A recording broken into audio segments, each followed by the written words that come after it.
Hello, everybody. Good morning. Welcome to the October Stronger Together Get Together.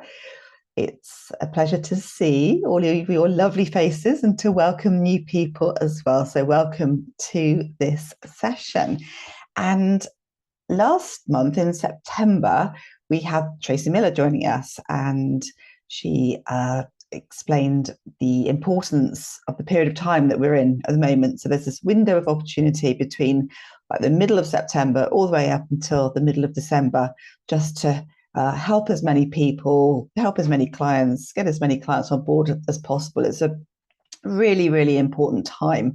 And do pop back to the recording and watch that session if you haven't had a chance to yet. It's full of amazing help and hacks and all sorts of things that we can do. So it was sales focused, which is such an important area in our businesses, isn't it? But there's a bit before the sale, isn't there? There's the marketing part, and it's about building trust before you get to that sales point. And that's why I invited Sarah Sangster here today. And Sarah, I've known for many years and has been a friend of Stronger Together all the way from the start, over 4 years ago now. So, and Sarah has joined us a number of times to share her wisdom, and is always absolutely amazing. We always walk away with like so many notes and so many things to do and so much help. So Sarah is absolutely amazing. But for those of you who don't know Sarah, and I think there may be a couple of people on here that don't, Sarah is a sales and marketing strategic coach. So she basically serves as a sounding board and a problem solver. And my goodness, who doesn't love a problem solver? And the way she solves problems is pretty awesome. I can assure you of that. As I said, I've known Sarah for a long time now, and she's absolutely amazing. So Sarah does that by actually helping individuals find the direction that they need to achieve their goals. And she does that by providing guidance and strategies and processes to ensure that the individuals are actually achieving success, but importantly on their terms, because we all have different views of success, different ideas about what success means. And Sarah is very good at taking that into account and helping people achieve their own success. So I know that Sarah's going to share so much. So I'm going to stop talking and I'm going to hand over to Sarah, and I'm going to get my pen and paper ready so I can make lots of notes. So welcome, Sarah, and thank you for joining us. Thank you, Julia. Yeah, it's really important to make sure that you're doing the stuff that needs to happen before the sale. Sales, as we know, is really, really important, but I just want you to have a bit of a reframe about the activity that needs to happen for you to even get leads in the first place. Because if you haven't got leads and you haven't got opportunities, the sale's never going to happen because you've not got an opportunity to have a sales conversation. So today I'm just going to go through some basic stuff. This is stuff that you know. I'm not going to be teaching you anything that is going to be like, oh my God, I didn't know that existed. There might be some things that you didn't know about in terms of the way you would put it into practice. But what I teach all of the people that I work with isn't stuff that is unknown. It's just reframing it. So therefore it comes to the forefront of your business and your activity to get the results that you need. I am going to share my screen and go onto slides, only because it's a lot of information, and feel free to screen grab all of this information. When we get to the top, we get the 10 activities. I have done it in such a way that you can just screen grab this and take copies yourself. So feel free to grab things, when you want to. So I'm going to share my screen now, and then we can get going. Okay. Let me know, thumbs up, that you can see my screen. Perfect, great. Yeah. So what we're going to talk about is marketing before outreach, and so building trust before the sale, which again is so important, because without that, and the way that people buy these days is by doing their own due diligence before even getting on a conversation with you. If you don't have that ground, and if people can't even find you and understand what it is that you do, and show that you are a trustworthy and actual business, that you've done this work before, you've got proof, they can see some value in it, they like you as a person, because that's also really important. They like the brand if it's not a person that they're buying from. So this is what we're going to go through. So we're going to go through why marketing before outreach is essential, inbound versus outbound, which a lot of people do get confused about, because even when you're bringing people in and you're sending stuff out, it can feel a bit disjointed. My sales model, so understanding the sales process that we're trying to get people to go on, and then the 10-step action plan for marketing for sales success. And at the end, some Q&As. The more questions you ask, the better, because I can tap into all of the experience and the, for years experience I've got working in sales and marketing. If you've got any questions throughout the session, if it's about something I'm talking about, then please feel free to put it in the chat. Julie, if you can just let me know. But if it's a general question, please still add them, but I'll answer them all at the end. But as I say, more questions the better, and then you'll get more value from me, just because I just hold on to so much information. So why marketing before outreach? Well, sales just won't happen. If you don't have leads, the sales just won't happen. Buyers now research you first, so they're not just going to get on a sales call and just hope that you're going to sell to them hard. They're going to be like, well, who is this person? What products have they got? What am I going to be getting myself into if I have a sales conversation? Marketing and branding builds that trust level before you even have the sale to happen. So if you're just completely non-existent and people can't find you, they feel a bit uncomfortable, because we're in such a digital age now, and have been for quite some time. If people can't find you, they're just not going to have any trust. And proper marketing makes outreach so much easier and so much more effective. I think back to when I worked at Canon, and we used to send out letters before the sales calls even happened. So even back then, you had a reason to make a conversation. Did you get my offer? Did you get that letter? Did you get something? So therefore, you've got a reason to speak to somebody, a reason to have a conversation. Now, with sales and marketing being so much quicker and so much more responsive, actually, if you set that groundwork, the really good marketing will do so much of the sales for you as you go forward. Okay. Move on. And then looking at inbound versus outbound marketing, the difference between inbound and outbound is more about the stuff that you send out. So blogs, social media posts, lead magnets, things that you're going to attract people in. So you're sending stuff out, but for the inbound to come back into you. This is a buildable strategy. It's much more long-term. It's got a long tail effect, especially on things like blogs and SEO. But you need that out there. So when people do look for you, when people do, it does a lot of the hard work for you, especially when we talk about evergreen, and we'll go on to that in a bit later. But actually making sure that you have a really good inbound strategy that brings people to you, rather than you having to constantly go out to people. But obviously we need outbound as well. Outbound marketing, a lot of people look at this as sales activity, but actually it's still marketing. It's proactively going out to people, it's having conversations, it's sending out emails, it's having that cold call if you need to, because there's somebody on a targeted list, but you are outbounding your activity for that reason. It's much more immediate, it's targeted, you'll get much quicker responses, because you're not waiting for that person to come back to you to have that conversation. But you need the balance. You need to combine inbound and outbound, so the hard work can be done at the front end, so people can then inbound back to you, create really great content. But then you've got the outbound marketing, and then that leads into your sales activity, which then starts converting people as well. Okay. The next thing I want to talk about is the sales model. Now, most people think that sales comes from a sales call. So as soon as you get on that sales call, you're then in sales mode, and you're going to be selling. But actually, the sales starts really, really early.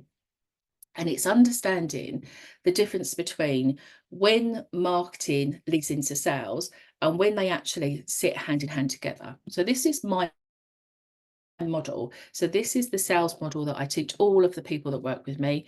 And I get them to really think about what activity needs to happen to be able to get the opportunity to have the conversation that then leads to a conversion. So we start up here with attention. We need to do something that gets the person to actually go, oh, what's she got? What's she got over there? What's she got? What's she offering? What's she all about? So what are you going to do to get the attention? Okay. As soon as you've got the attention, you need to then capture them. And I'm not talking about getting them onto an email list or getting them into your DMs, but capturing them in a way that they're like, oh, I'm a captive audience here. I want to know more. And then we move into what I call the kilt process, which is they get to know you. They actually find your stuff of interest. They like what you do and they like you. And then they start to build trust. Okay. And only at that point of the kilt process,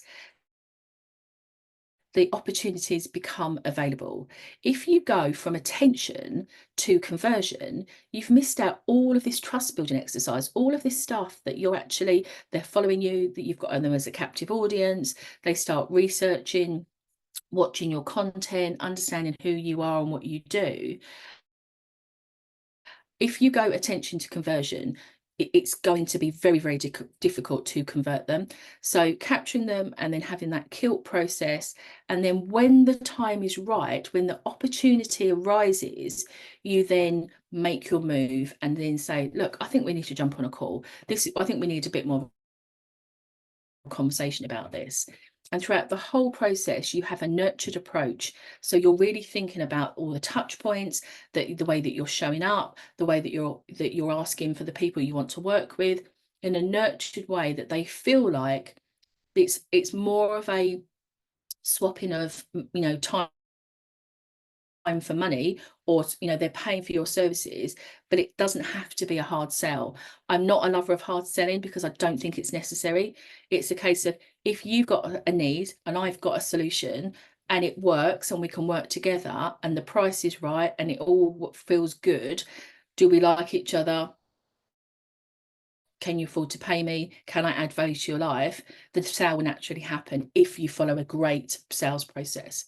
And then after the conversion, it's then about building the loyalty for either them to tell other people about you or for them to be a repeat customer. Okay. So let's look at the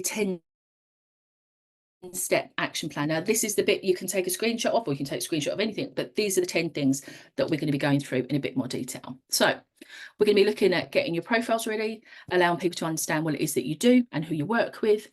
You have good content presence to build trust, share insights and show proof. Leverage evergreen content, decide on your prospect list, get to know people, get known, so people can get to know you, engage with people and encourage engagement back, super, super important, and give before the sales conversation, and then conversations before sales, and look for the opportunity and then make your move. Okay. So let's start at number 1. Get your profiles ready. Now, it's really, really important before you start any sales activity, any sort of outbound marketing, that people can actually find you, learn about you, and that if they want to click through and look at your website or look at any other social, that all the things work. So making sure that your online profiles, which I know sounds really basic, and I told you at the beginning of this, I'm not going to tell you anything that you don't already know, but the amount of times I go onto people's profiles and the links don't work, or they've got an out-to-date offer, or that the information just doesn't make sense because it's something really seasonal.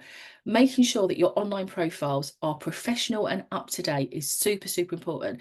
Put it in your diary every month to go, I need to look at my profiles. Are they up to date? Do they make sense? Are my links working? Include high quality images. Don't have a tiny little photo of yourself like miles and miles away. People want to see you. If you think about looking at a profile on your mobile phone, it's tiny, it's absolutely minute. So show your face really close up, have a really decent headshot so people can see who you are, and make sure it looks like you. The amount of times I meet people in real life and say, oh, you look just like you do on social. Yeah, absolutely, because I show up as me. Show up as yourself and be proud to. Make sure that all your banners look really good, and that your contact details are good. And again, banging on about this, but make sure your links work, whether that's going to a link tree, whether it's going to a link page on your website, whether that's going to a specific page on your website that you're going to, give them more information, but make sure your links work. Okay. Second, allow people to understand what you do and who you work with. Again, really simple, but really things that people don't do. Show who you are, what your experience is, how you can work with people, what's your style. Make it easy for people to understand your unique values, what it is that you do that's different, not necessarily your unique selling point, but why you deliver what you deliver differently. What sets you apart? What's that unique thing that people get from working with you? And also what your offer is. Use simple, direct language. Don't try and use jargon and confuse people. Just keep it straight and simple. People don't have time to try and work out what you're trying to say to them. Just say, I work with these people to get these results, and this is how you can contact me. Okay, really straightforward and simple. Have a good content presence. Again, this is something that we talk about, having regular content going out that builds trust, that demonstrates what you do and provides value to the person that is actually receiving it, not just putting out quotes or talking about yourself all the time, but actually, why should somebody read your stuff? Why does it matter to them? It's really important that good content is out there that again builds that trust. Add testimonials, talk about clients you work with, add user generated content, case studies, reviews, make people feel comfortable that what you offer is something that they need, and that the people you work with are people just like them. People want to feel that, well, if you've helped that person, you can definitely help me. Share insights, proof, and knowledge that resonates with your audience, that really makes them think, actually, this is somebody that I want to spend a bit more time with and possibly work with in the future. Leverage evergreen content. I still see so much disposable content out there that is of the moment, that people, put something out, they work really hard on a piece of content and they never use it again. It's like buying an expensive pair of jeans and wearing them once and saying, oh, they're dirty now, I'm going to put them in the bin. You'd never do that. You'd wash them, you take care of them, and think about your content like that. If you're creating really great content, let it live for longer.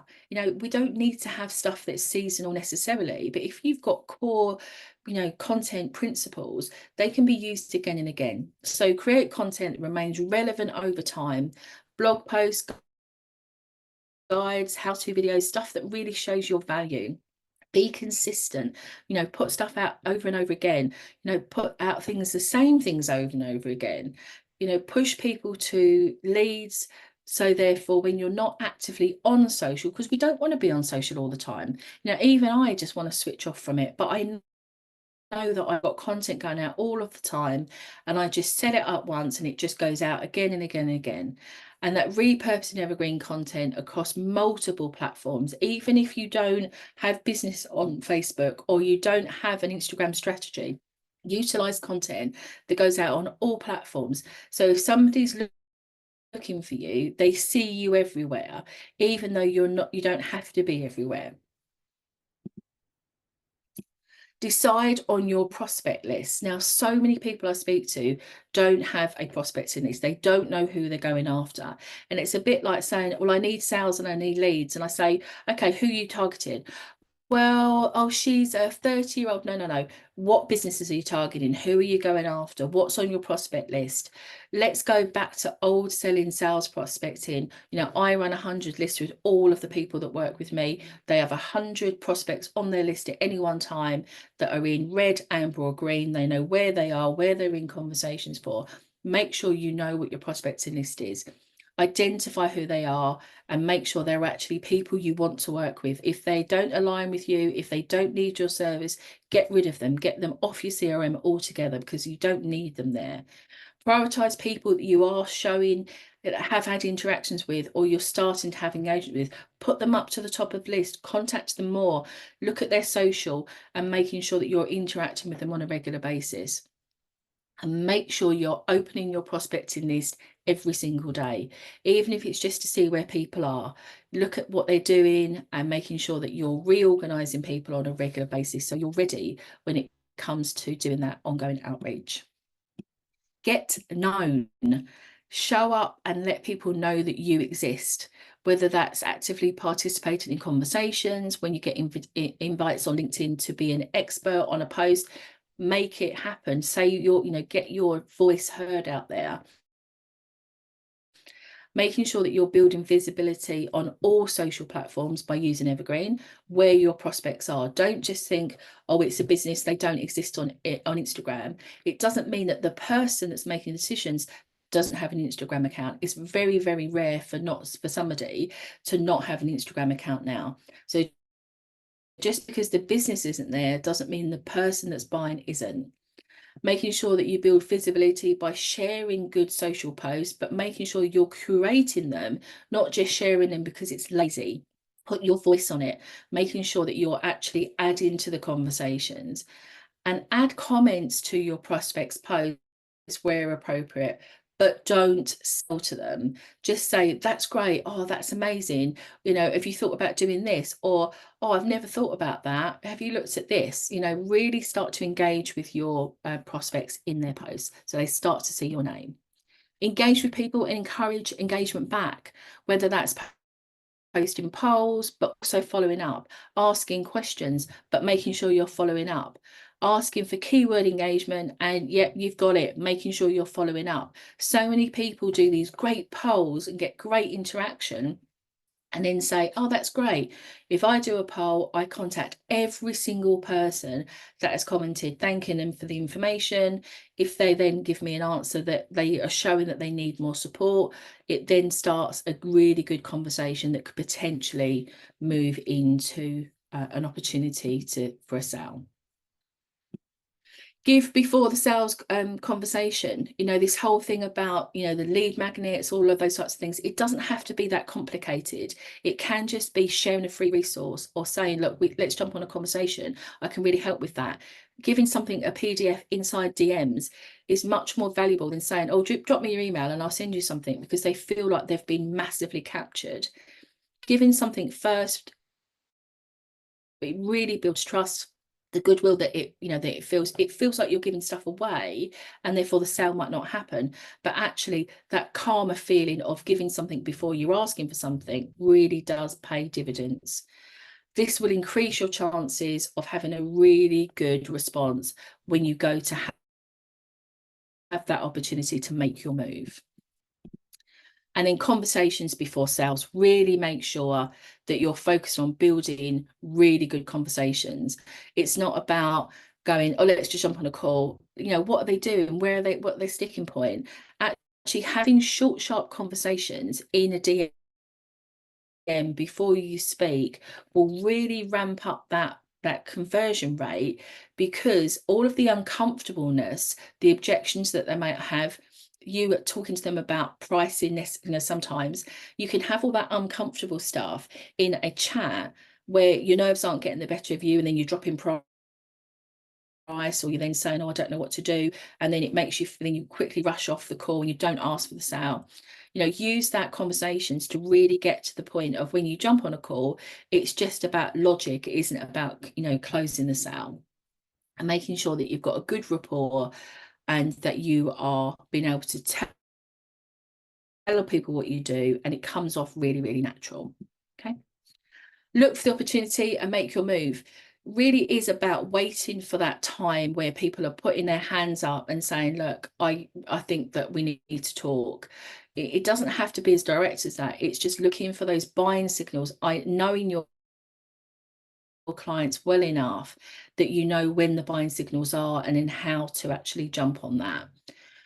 Again, it is building engagement and trust, and making sure that you know when to make that move, and that they are the right customer for you, that you can help them, you can add value, and also they can afford to work with you, because there's nothing worse than getting onto a sales call and them saying, oh, I don't have any need for this, or no, this it's not within my price bracket. Use the conversation part to really build trust, but also making sure that they're the right people that you want to work with. They have got to prove to you as much as you have to them that they are right to work with you. And that is all. So I'm now open for questions. I'll stop sharing. If you want me to cover any more than I've covered, then let me know, but we can ask as many questions. I see there's a few questions in there. So let me know. Let me stop sharing my screen. Wow. Thank you, Sarah. That was absolutely incredible. Thank you so much. I mean, the 10-step plan is really, really valuable. That's absolutely brilliant. We've got some questions in the chat, which is wonderful. And I've written some questions down as well. So the first question in the chat was from Alison, and it was just really commenting and asking about engagement on LinkedIn. So she's saying that she's noticed a real drop in LinkedIn. Should she be worried? And what content is best to get that engagement? And I think, I don't know, does everybody feel that? Does everybody? I know I do. I feel that engagement does seem to have gone down on LinkedIn. A show of hands, who else is there with Alison? That, yeah. So there's a common theme there. Yeah, I think every platform has its ups and downs, and especially when new stuff is coming out. So for LinkedIn, the videos is the new thing that they want you to do. So what they're going to do is they're going to reduce the algorithm reach on general posts or image posts or photos of yourself, or a post without any imagery at all, and want to drive you to their new video platform. So they're really they're really going after that whole Reels TikTok feel that you can watch video after video after video. Now, it doesn't have to be video of you talking to camera. It can be a graphic visualization of something that you want to do. So if you're doing a visual post that is talking about, here are the five things that you need to do to for your leisure business to make more money this Christmas, you could do that as a post and someone's going to read it. But more likely, if you did a graphic post or a video post that is like, here's the 5 things in a real type TikTok feel, it's going to make, because you're playing to the platform's requirements right now, because that's what they've invested money into, you're going to get much better reach and much better engagement for that. But you also need to make sure that you're posting enough. Now, lots of people say, well, I post twice a week on LinkedIn. It just isn't enough. 3% of people that follow you are seeing that's the latest figures, 3%. So if you think that every time you post, 3% of your audience are seeing you, if then you're only posting twice a week, you've got this really small window of opportunity of people seeing your stuff. So I'd be posting twice a day, 3 times a day, really mixing up your stuff, but make it evergreen. So you're not churning it out 3 times a day, that you're saying, here's my set of content that's going to cover trust, testimonials, proof. I'm going to give some insight. I'm going to share a tip. I'm going to, give people an opportunity to download something for free, and rotate that stuff on a regular basis. So therefore you're not having to touch it. And then you've got more time to go, right, I'm going to comment on stuff. I'm going to put on my videos. You really need to be in there for 15 minutes every day, making comments on other people, doing your outreach activity, because then the platform knows, oh, actually, she's on here, she's doing the stuff. So it is about having a solid strategy of going, this is what I need to do. I need to post more. I need to be able to, change up the types of posts that I'm doing, but also need to play the game. I need to, if they want video, great, I'll give them video. And therefore that then helps with all of that stuff. Does that make sense? Yeah, that's really, really helpful. Thank you. Did you say 15 or 50 minutes a day? 15 or 50? 15. Yeah. Okay. Yeah, Brilliant. 15. Yeah. It sounds crass, but it's my toilet job. It's my while the kettle's boiling job. It's waiting for the kids in the car job. It doesn't have to stop. You don't have to go, right, 15 minutes now. It's those periods of time that can feel dead. Mm. Oh, I'm just going to go on and do my 5 comments. Everybody that works with me follows an outbound strategy that has 10 minutes worth of tasks to do every day on LinkedIn. So you just go on and do your 15 minutes worth of tasks. It's much more structured. Mm. But if you just need to free flow it a little bit at the moment, just go on and say, right, who do I want to follow? Who am I going to, who am I going to outreach to? But if you want more of a structured strategy, look at your prospecting list, pick those people that you're going to contact that day, make yourself known, make yourself heard, be an expert, be a voice, be a thought leader. And then your postings will attract more people, you'll get more profiles. It's just part of the bigger strategy. Absolutely. So interesting to hear about video on LinkedIn. So if you're suggesting 2 or 3 posts a day, then playing the game isn't putting video on all of those posts, right? It is still mixing up those posts a little bit, No. but playing the game and doing more video than perhaps we are currently doing. Yes, absolutely. And mixing the video. So, you talking to camera about something with some good transcriptions, etc., etc., but also having that stuff that is more graphic based, like going on to Canva and creating a slide deck that you're talking about something, creating something that feels quite trending. So therefore, you can't go too trendy on LinkedIn because it's a bit like it feels disjointed, but it will go that way. Within months, there will be crazy videos going on LinkedIn. I will guarantee it. Yeah. But keeping the integrity of your brand and showing up as a person, but mixing it with a graphic post and recycling them, because it's empty at the moment. So you've got to feel like maybe there's 1,000 video posts a day going on there. Within a couple of weeks, there'll be thousands and thousands and thousands. So you need to again make sure that your posting isn't disposable, that it is, it has got life to it, that you keep posting it again and again and again. And don't ever feel that if you post, say for instance, I've got a really great post and I post it every day, people are going to get sick of it. They won't, because that's not how we're presented with content. And who's to know it isn't an ad? And so people get so caught up in I'm just posting the same thing every day. And that's going to look really weird because people are going to think I'm posting the same stuff every day. But when you see an ad going out on LinkedIn, or when you see an ad going out on Facebook or Instagram, do you say, oh, I've seen that 5 times today? You say, God, this person's everywhere. Or that's interesting. If it isn't of interest to you, you won't even acknowledge it. It won't even register in your mindset. But if somebody is posting something that is niggling at something that you're not showing up for. So say, for instance, I did a post on, so you're creating posts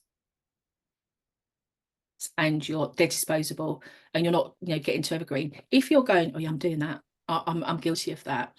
You're going to notice it. Then when you see it again, you go like, yeah, Sarah keeps telling me that I must do something about it. And then you see it again, you go like, okay, fine, I'll do something about it. Because actually it's not about me getting on your nerves, it's me about touching something that is a little bit raw. And so therefore that's where conversions happen. That's where people go through and buy stuff, and that you keep niggling at them. If actually you was creating great evergreen posts, you're like, yeah, I'm doing that, and you swipe on, you don't even properly acknowledge it. So don't ever feel like you're going to piss people off, because you won't, because they won't acknowledge it, or they'll be like, oh, she keeps bugging me about that and I must do something about it. Love that. Absolutely love that. That really does switch up how to look at your own content, doesn't it? That's absolutely brilliant. Thank you. So the creation of the videos that we're all going to start doing. You mentioned Canva, which is brilliant. I know that you're a huge fan of Canva. There's also apps on the phone, aren't there? I've started using UCut and another one. Are there other ones that you Yeah. particularly favour, you think are nice and easy to use? Because you get into them and you go, oh God, this is a little bit hard work, because, but it's a case of getting used to them. But what would you recommend? Yeah, so my favorite is making sure that you've got really great captions. So I use the Captions app. So it's called Captions. You just get it from Apple or Google Play, whatever you use. and it enables you to really refine what you're doing. So it's a face to camera style video, but it makes sure that if you're one of these people that can't look at the camera because you're looking at your notes, it will actually move your eyes to look at the camera. It's got AI technology in it, so therefore if you're, keep looking down because you're looking at your notes or you feel nervous, it makes sure that you're constantly looking at camera all of the time. It adds the most amazing captions, branded captions with your font, your colors, your everything.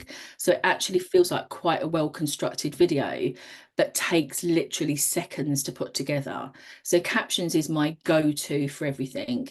If you're going to have stuff that you want to be more transitional, then I love the Stories app.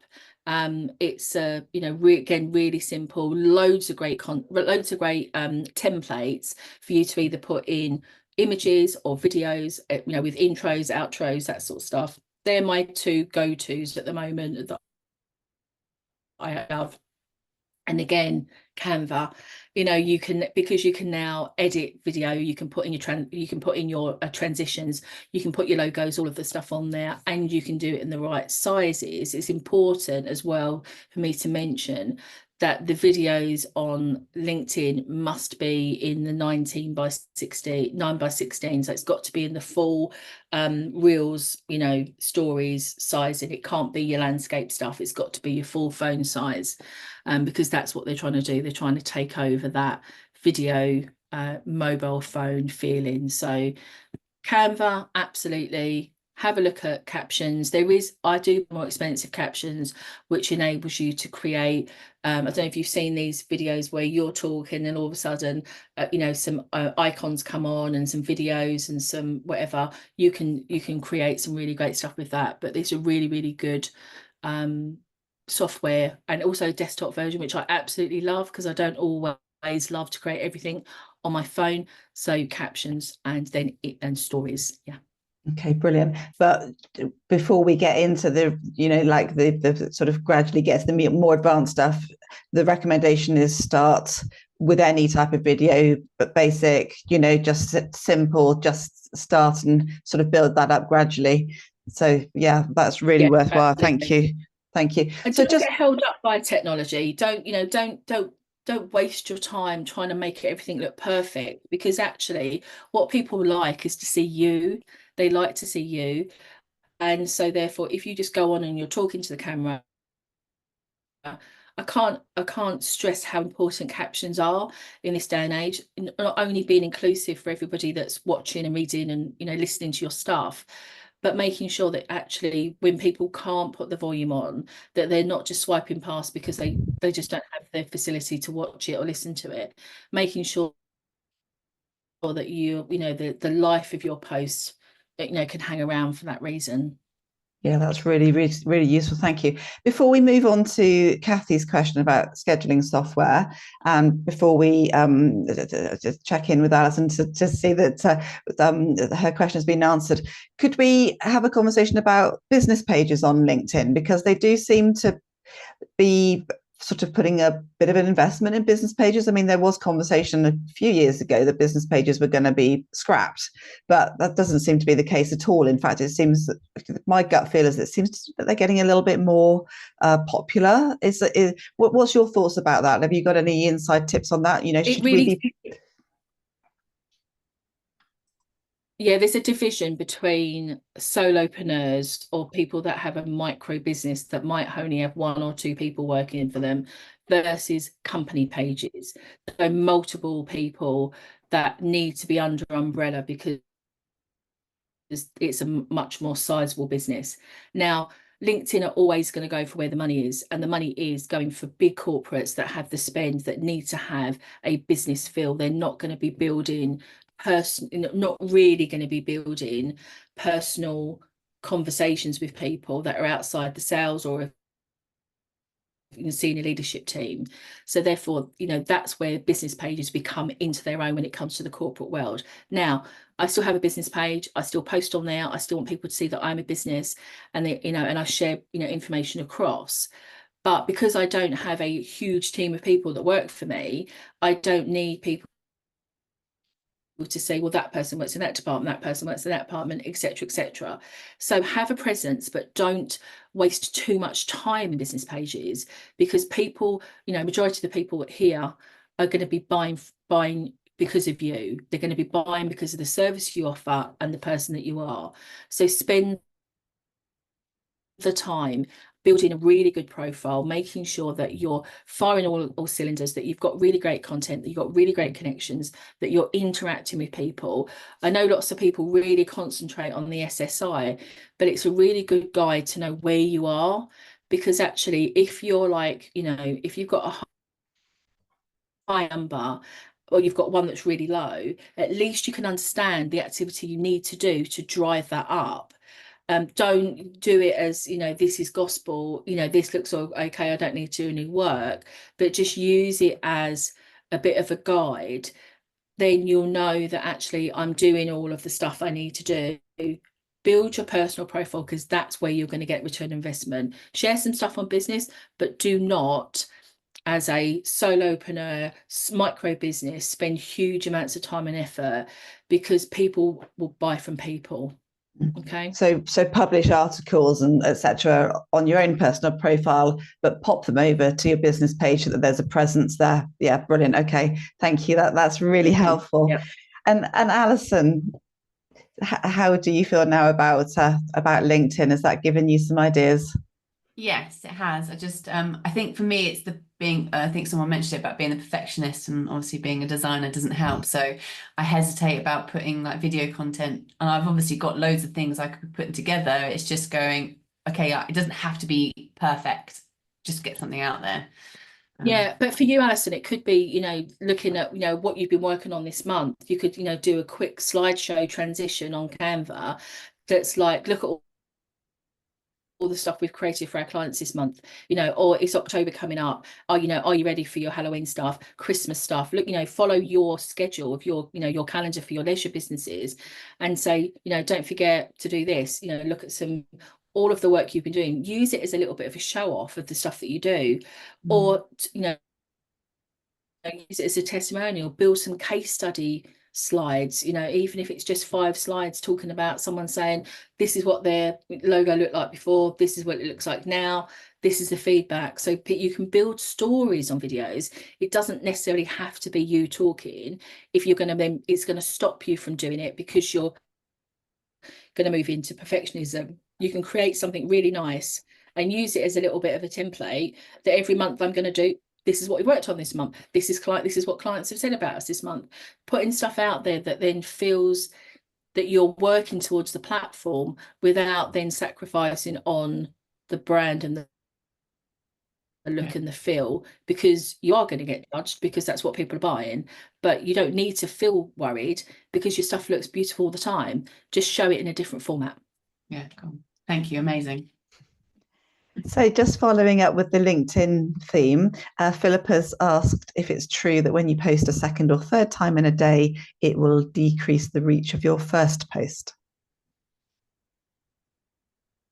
It's a really funny one. It depends on so much. So what they look for is what happens when you post it, how many people are on, how relevant it is, and how many of your followers are on at that moment in time that have the opportunity to see it, and what they do about it. So if you post something and someone makes a comment or shares it or does something, that post is going to live for longer, because the energy is being put into it. So if you post something and it's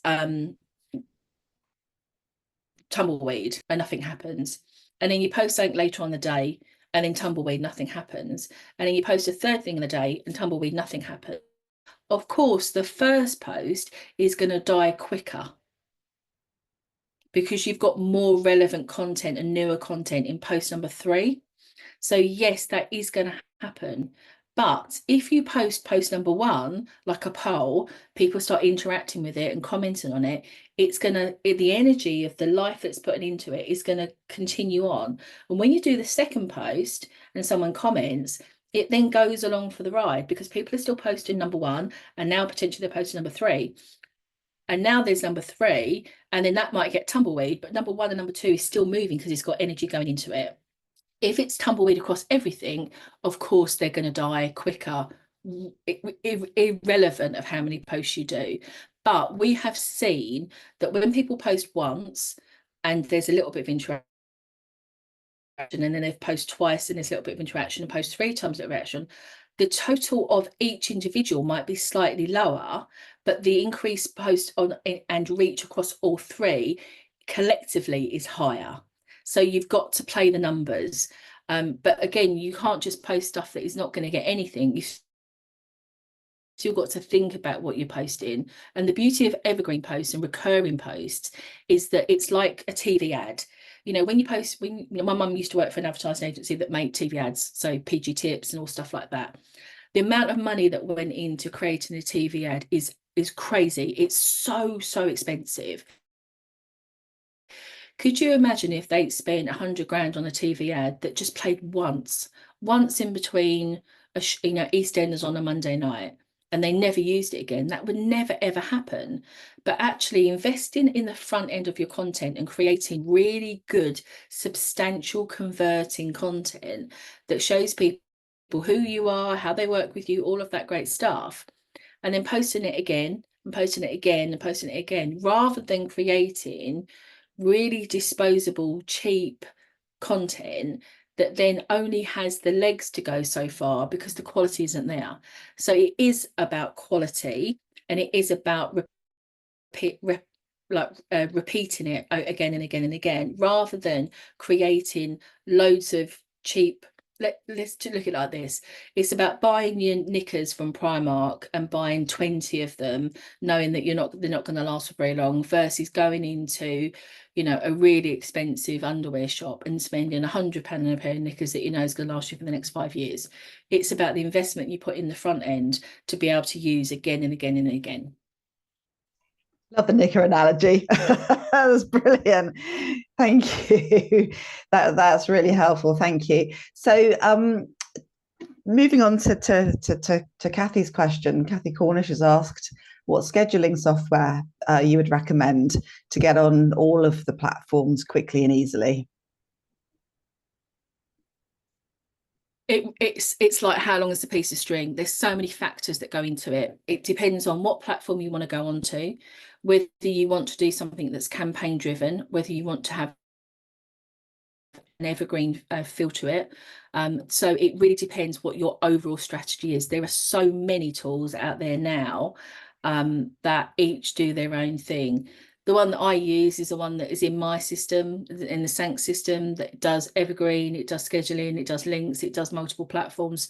More than happy to give you a preview of it. But it really comes back to your strategy. If you are going to just go all over everything, Hootsuite does a great thing. Sked Social, if you're really concentrating on Instagram, is perfect because you can really see what your grid's going to look like, and you can do reels and you can do stories. So it really comes down to your ultimate strategy, how often you want to post, the style of your posting, whether it's video, whether it's imagery, whether you want to do scheduled reels or whether you want to do scheduled stories, multiple factors. Kathy, do you want to have a chat with Sarah in more detail offline about that, or did you want to share? No, that's fine. That's useful. I use Meta Business Suite all the time for what I do, but it's a bit clunky. So I was just curious to see what else there's around. So, but yeah, that's great. Thank you very much. Yes, all good. Thank you. Excellent. So Neil has asked about paid for advertising and promotion, specifically on social channels. What are your thoughts on that? Yep. You've got to have great organic first before you go paid. It's almost like saying, if you've tried your content and it's not sticking, you then wouldn't go pay for it, because all you're doing by paying is getting that thing in front of a specific audience. It doesn't help your content if your content's bad. So the content has to be good. All you're doing by or paying for it, you're paying for opportunity. You're not paying for anything else. So If you try out your content and it's getting some traction, that is when you'd look to then make it paid for, because you actually you almost want to make sure that your content is converting before you pay for it, because all you're doing is speeding the process up to reach more people, and then you know it's guaranteed. It's almost like me saying, right, if I run something and it's, you know, and it's working, so I've got a process I know is working, if I put this in at the front end, I'm going to get this out the back end. You know that process is working. That is when you pay for it, because you know that the more you put into the front end, the more opportunity and reach that you can get to your ideal customer. And you must invest in time knowing who they are, what they look like, what's the percentage of looky-like change. So we talk about 5%, 10%, 15% change. If you get that right, then you just pile money into it, because it's guaranteed going to get conversion. So there is a science behind it, but the content has to be good enough to convert before you even touch the money. Okay. Yeah, that makes sense. Neil, does that help? Yeah, very much so. Yeah, thank you, Sarah. Very good. Excellent. So does anybody have any more questions on LinkedIn, other social platforms, before we move on to a different area of questions for Sarah? No, everybody's comfortable with that. Excellent. So you mentioned early on in the second step of the 10-step plan about unique value, and just wondered if you had any advice or help on how to structure that unique value. You know, how long should it be? What should we include? How can we make it interesting? What are your thoughts? How do you guide people on that? I use, and you may have heard me talk about this a lot on social, but I use AI as my business companion. I have AI on every single day, ChatGPT in particular, but I also use content things like, and the name has gone out of my head, Emma will remind me, Blaze, brain, menopause brain, thank you very much. I use those two AI tools on a daily basis, but ChatGPT is my business companion. So whenever I'm thinking about, why am I different? Why would someone want to work with me? I have a good old chat with it. I make friends. I've made really good friends with my ChatGPT on my account, and I pay for it, and I've got memory installed and everything. And I actually use that as it fills the holes for me. So when I talk about anything, whether I'm looking for avatar, when I'm thinking about my content, where I'm thinking about new product suite, when I'm thinking about how I'm going to present to all of you, I use it as a sounding board, and I say, I need to do this. I need what's unique about me? And it will say, well, let me ask you some questions. So it's going to ask me questions, and I'm going to build a rapport, and I'm going to understand what it is. Why am I different? And actually, the things that I used to think, well, doesn't everybody do that? Doesn't everybody look at these things a certain way? The reality is they don't. And so therefore, you only have to be a couple of steps ahead of somebody else for somebody to want to work with you and for you to solve a problem for them. You don't have to be a million miles away, because it becomes too difficult. They don't understand. They don't feel that you understand what you do. So it's important to understand what it is that you do differently, what is different about your product, but ultimately about what gaps your solution is going to fill for somebody. Because if the gap isn't wide or deep enough, no matter what you do, no matter what your price point is, whether it's cheap, whether it's expensive, whether it feels really good value, if the need or the gap isn't deep or wide enough, the status quo is too comfortable for everybody. So it's about understanding what that thing is, okay?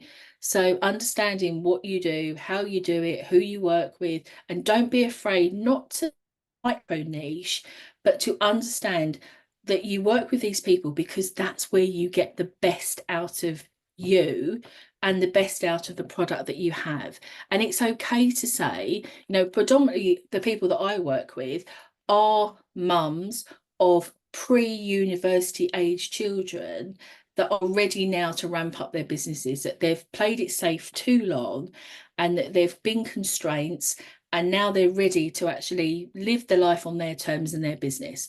Because I know that when I work with that group of people, they get the best of me and I can get the best of them. It's not saying I won't work with men, because of course I will, because it's understanding what they need from me so they can get the best out of me and I can get the best out of them. And it's understanding that process.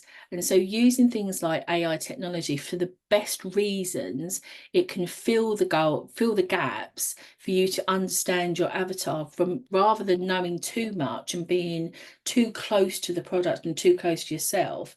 It gives you that space to go, well, what about this? And what would they say about this? And how would they feel about that? Or what am I missing? Here's my landing page. What have I missed? What have I not explained? What questions or objections will they have? Use the tools you've got for the right reasons to fill the gaps you need for yourself. Hope that answers the question. I know it's a bit of a long-winded. No, that's a great answer. And so I use ChatGPT, and I like it actually. I find it really useful, and it's increasingly useful when you put in a good question and set the scene, isn't it? But I didn't know you could say, what else do you need from me to answer this question? And then, wow, it's incredible, yeah, isn't absolutely. it? Yeah. So you're paying for you've got the paid version, which is probably quite a bit different from the free version, but it's a worthwhile investment.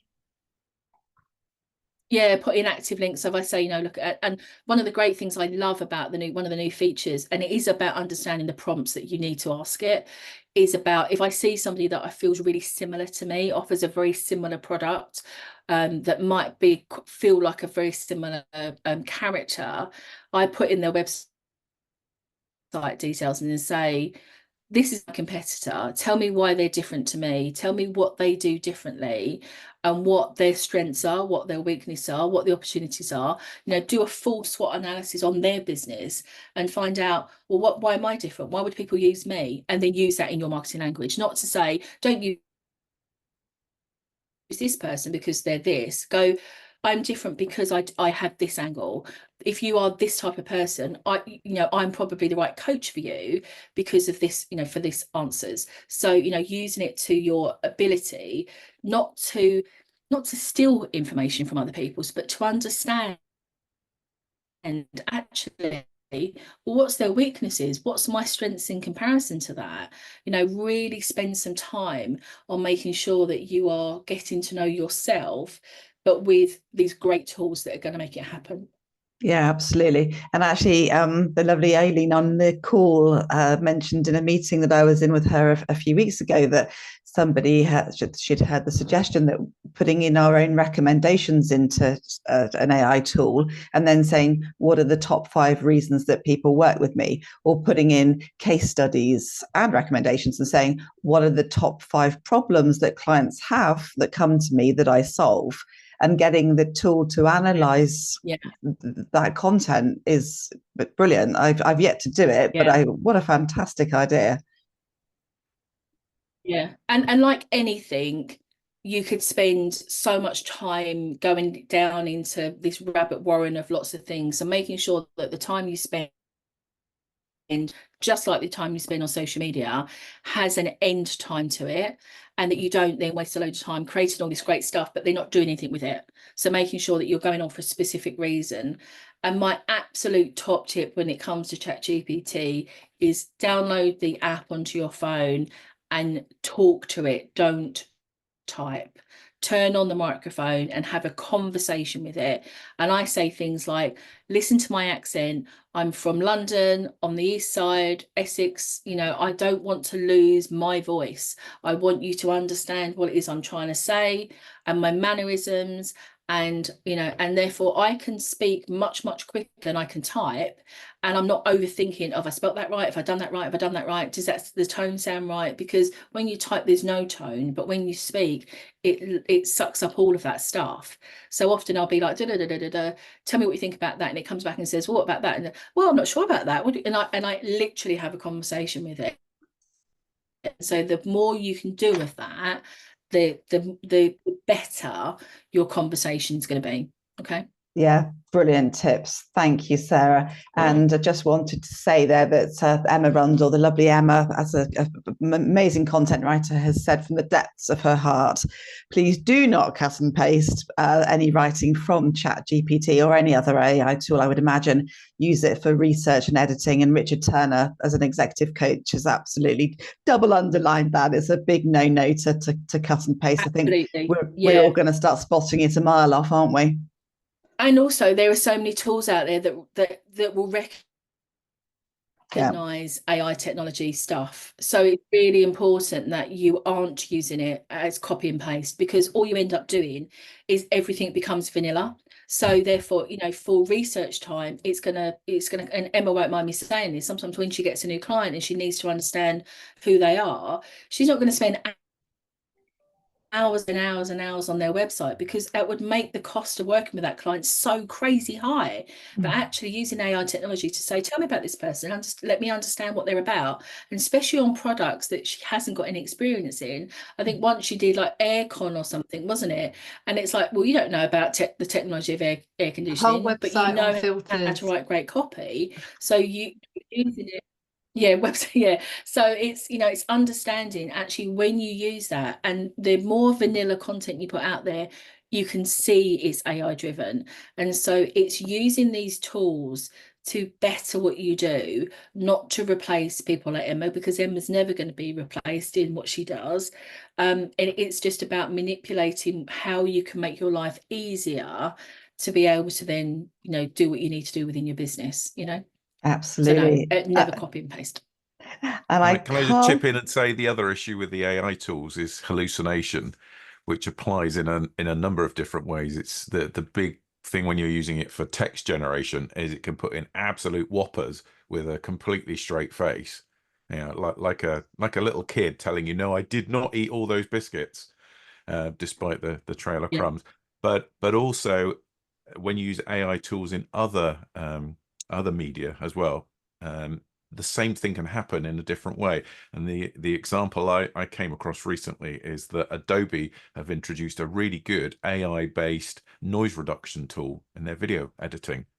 And it is good because it actually understands which part of the sound that you're playing is voice and what is background noise, whether it's traffic noise or other, you know, voices off.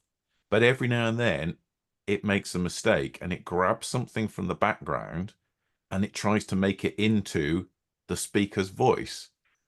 And so you'll get this sort of nice quiet, and all of a sudden it's like a random radio transmission in a voice from Mars. And I nearly got caught out by this because I was playing on, I was just about to send it off to a client. I thought I better just check this all the way through. And there it was. It just squeaked in, and it's like this noise comes from nowhere. And it's the audio equivalent of the person in the picture with 3 hands or 6 fingers on each hand. Yeah. Those they're great tools, but they are tools. They're not a servant. So yeah, well, absolutely. Oh, I feel like we should have a session just on AI. I mean, we have had a session on AI, to be honest. The lovely Deirdre did share how it worked and what it's going to be able to do. So do look back on that. But just this general conversation around it is absolutely inspired. So thank you. But I can't believe we've run over slightly, so I do apologize for that. But Sarah, you have been amazing as always. Please do share how people can get in contact with you, because I'm sure that people will want to have conversations. So I'll quickly pop up my QR code. Yeah, if people want to scan this QR code coming up on the screen, you get a 20-minute now, next and then call, which is what I do for anybody that's interested in working with me or not potentially working with me, but understanding what they need to do now, what they need to do next, and what they need to do then. Scan the code and book in for a free, no obligation. I'm not sales, driven in terms of that. That's not a sales call. That's me understanding how to work with you. If you need support, I can offer you support, but you will get on that call what you need to do now, what you need to do next, and that what you need to do then. So QR code, and you're more than welcome to book in for a free session with me. Thank you, Sarah. Thank you for sharing that. I do thoroughly recommend that you guys hop on that and do have that time with Sarah. She's absolutely amazing. She offers so much value. So just leaves it to me to say thank you so much, everybody, for joining us today. It's been an absolutely brilliant session. The recording will be on YouTube in the next couple of days, and I will follow up with an email this afternoon as well. But thank you, Sarah. You have been just an absolute source of wisdom, as always. Thank you so much for your time. Thank you, everybody, for joining me and us. And have a good rest of the day, everybody. Good to see you guys. Bye. Bye. Thanks, Julia. Thank you, Sarah.